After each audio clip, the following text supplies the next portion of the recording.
Did Paul call Peter cursed?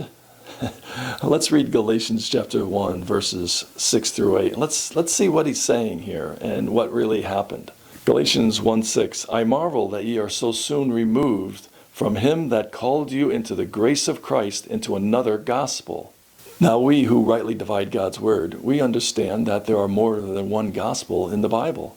And so the proponents of the one gospel message out there, well, I don't know how they get that, but say that, if there's more than one gospel, and if Peter and Paul were teaching the different gospel, then you're saying that Paul's saying that Peter is accursed because Peter preached a different gospel.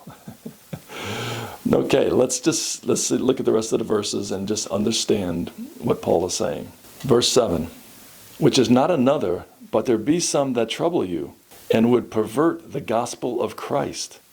But though we, or an angel from heaven, preach any other gospel unto you that we have preached unto you, let him be accursed.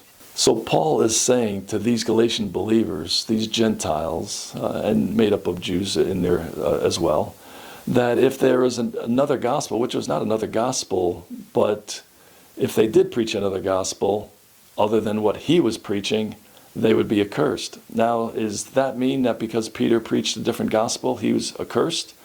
No, it simply means that Peter wouldn't be preaching his gospel to these believers. I don't know how simple you can make it. It's just that. You don't read anywhere where Peter preached the gospel of the grace of God. By faith we are saved through faith alone, by God's grace, in his death, burial, and resurrection. Never, ever, never, ever do you see Peter saying those words or preaching Paul's gospel. If he did, then yes, he would be accursed. But he didn't. And so Paul was correct in saying that if somebody came to these people, these believers, and preached another gospel, it would have been wrong. To preach the gospel of the kingdom to people who were saved under the gospel of the grace of God would be wrong. And that would have been someone that should have been accursed, is the way Paul puts it. So no, Peter and Paul preached different gospels. Peter was not accursed. Paul was not calling Peter accursed. And Peter would not have preached a gospel that was different than Paul's to Paul's audience. That's the way I see it. Think about it. Study it out. Questions, comments, feel free to leave a comment. You decide for yourself. You have a great day.